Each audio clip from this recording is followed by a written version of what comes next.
to my channel, Head Chef Mom. I'm Kendall Lawrence, and I'm so happy that you're here again with me today. And today I want to do something different. You probably, if you follow me, you know that I love beans and peas and legumes, period. I was in the grocery store last week sometime, and I was looking for some black-eyed peas, and what I found was something called yellow-eyed peas. So today we're going to do a yellow-eyed pea soup. So come on in and let's take a look at our ingredients. Okay, so here are our ingredients. I have one 16-ounce package of yellow-eyed peas, and they're so interesting looking. You can see that they look like black-eyed peas, but instead of the black eye there, it's yellow. Isn't that interesting? And I did a little bit of research on it, and I heard that it was like an heirloom pea, and it had a little bit of a different flavor, a milder flavor than a black-eyed pea. So we're going to roll with these today. And back here, I have, at Easter, I made a ham, and I have my leftover ham bone that I'm going to put in my water to season my water to make my broth. And I have one small smoked turkey leg that I'm going to use in addition to the ham bone. And hopefully a lot of this ham meat will fall off into my soup mixture. I have about 2 handfuls of spinach here that I've chopped up roughly. I have a jalapeno pepper that I've kept the seeds in and I chopped up. I have 2 of the small sweet peppers, red and orange, that I chopped up. I have 1 stalk of celery with the leaves as well. I have 4 cubes of garlic that I sliced thinly. I have 1.5 small onions that I chopped up. And what I'm going to do is I'm going to put my ham bone and my smoked turkey in a stock pot, cover it with water just until it's covered, and I'm going to let that roll for about an hour and to essentially create a broth for my soup. And after that, I'll come back and we'll get started with the beans. Okay, so it's been about a little bit over an hour, about an hour and 10 minutes, and I have removed my ham bone and my smoked turkey leg from the pot, and I have my broth here that was created by simmering my, I brought it up to a boil, and then I simmered my ham bone and my smoked turkey legs on a medium low. And now I'm going to add my yellow-eyed peas.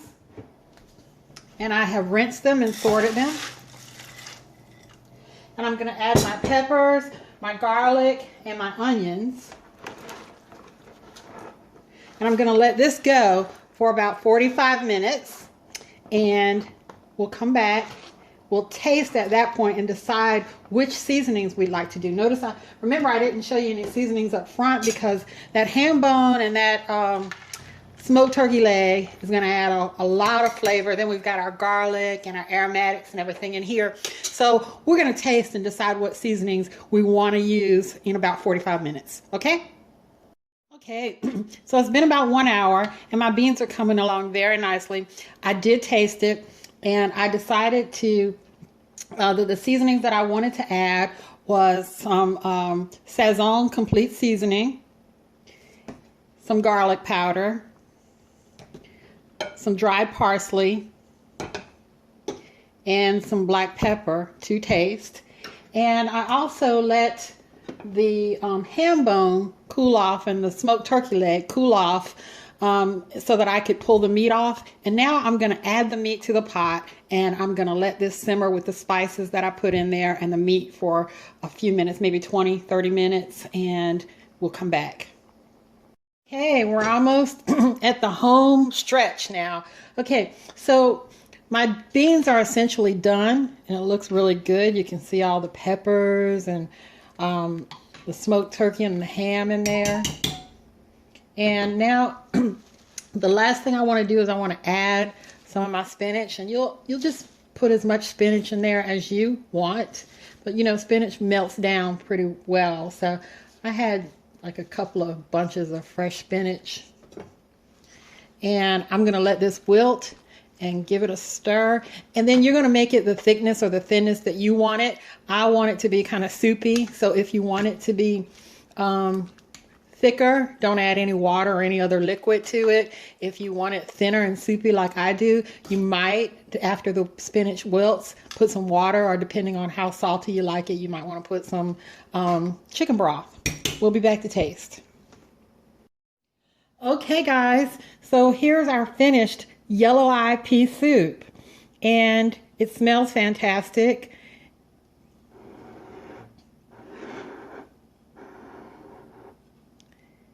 And let's talk about how it might vary from black-eyed peas.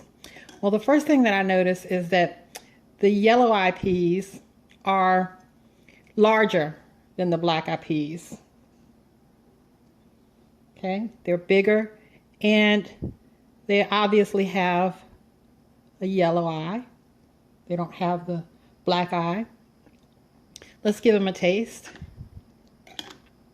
They look really good.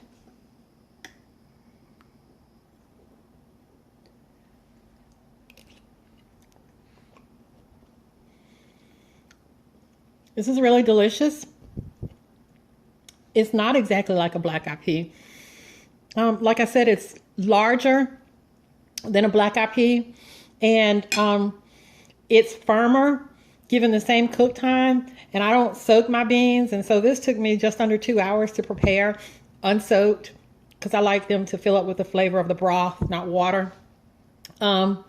It's like a cross between a black-eyed pea and a pinto bean.